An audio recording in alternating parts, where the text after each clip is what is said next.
बाबा जी और हुजूर जी की प्यारी साध संगत जी, राधा स्वामी जी, साध संगत जी, जब भी हम मालिक के दर पर आते हैं तो दिल बस एक ही ख्वाहिश लिए आता है, मालिक हमें देख लें, हमारी भावना समझ लें, हमारी भक्ति कबूल कर लें। कल हमने आपको बताया था कि बाबा जी लखनऊ सत्संग के बाद लंदन चले गए हैं, क्योंकि भारत में फिलहाल कोई भंडारा नहीं है। आज जो घटना हम आपको सुनाने जा रहे हैं वो एक सीख है, एक सच्चा आईना है, जिसमें भावना तो थी लेकिन समझ नहीं थी, भक्ति तो थी लेकिन सही दिशा नहीं थी। और नतीजा ये हुआ कि बाबा जी नाराज हो गए, क्योंकि हमने वो किया जो उन्होंने हमें कभी सिखाया ही नहीं था। यह एक ऐसे परिवार की कहानी है जो कुछ साल पहले तक मंदिरों में जाता था, वहीं की भक्ति, वहीं की परंपराएं, वहीं की सोच। लेकिन जब बाबा जी लंदन सत्संग में आए तो उन्होंने बाबा जी के शब्दों में सच्चाई को महसूस किया। धीरे धीरे वे सत्संगी बन गए, लेकिन अभी भी उनके दिल से पुराने संस्कार पूरी तरह से मिटे नहीं थे। एक दिन सुबह के 5 बजे ठंडी सड़कों पर नंगे पांव, कांपते कदमों से पूरा परिवार 15 मील की यात्रा पर निकल पड़ा, सिर्फ इसलिए कि बाबा जी लंदन में हैं और वे उन्हें प्रसन्न करना चाहते थे। गाड़ियां थीं, ड्राइवर थे, साधन थे, लेकिन पुरानी परंपराओं के असर में उन्होंने सोचा कि पैदल चलना ही सबसे ऊंची भक्ति है।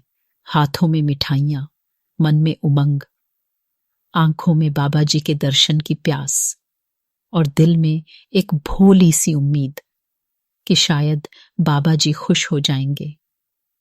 सुबह 6:30 बजे वे हाइनेस पार्क के सत्संग घर पहुंचे। सेवादार सेवा में लगे थे। उन्होंने देखा कि ये परिवार थक कर चूर हो गया है, तो कुर्सियां रखवाईं, चाय दी, लंगर कराया और पूछा, सेवा करने आए हैं? परिवार ने मासूमियत से जवाब दिया, नहीं जी, बाबा जी से मिलने और उन्हें मिठाइयां देने आए हैं।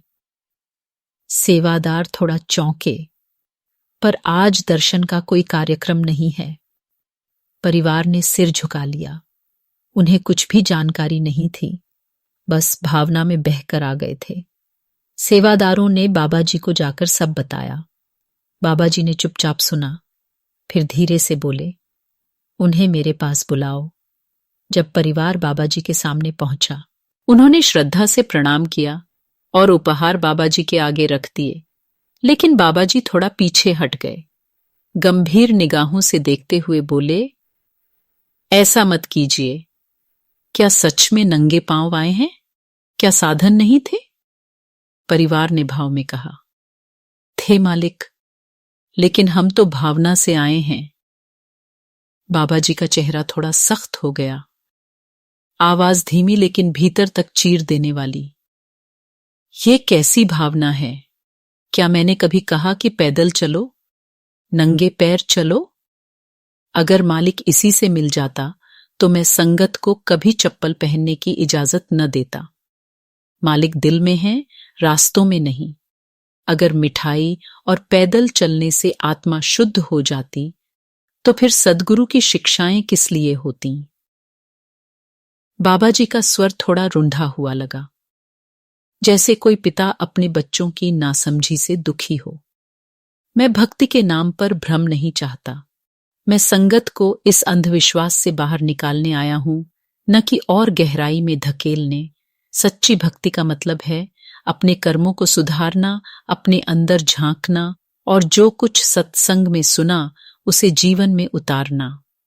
उस पल पूरे परिवार की आंखें भीग चुकी थीं। वे समझ ही नहीं पाए थे कि उनकी भावना ही उनके सबसे बड़े भ्रम की वजह बन गई। जो आस्था उन्हें बाबा जी के पास लाई थी, वही आस्था बाबा जी के सामने उन्हें शर्मिंदा कर गई।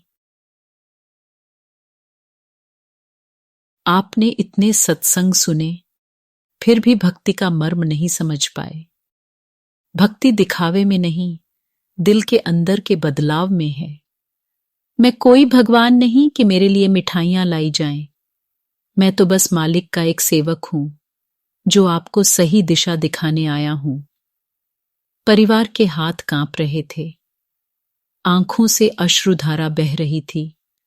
वो बाबा जी के चरणों में गिर पड़े।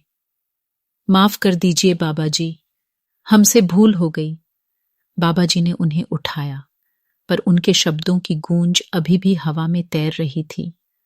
भावना होनी चाहिए, पर समझदारी के साथ, वरना भक्ति भी भ्रम बन जाती है। साध संगत जी, ये घटना हमें यह समझाती है कि रूहानियत कोई पैदल चलने की यात्रा नहीं, बल्कि अपने अंदर की यात्रा है। न चप्पलों से मालिक नाराज होते हैं, न मिठाइयों से प्रसन्न। उन्हें चाहिए एक सच्चा दिल, एक साफ नीयत और कर्मों की सच्ची सेवा। राधा स्वामी जी।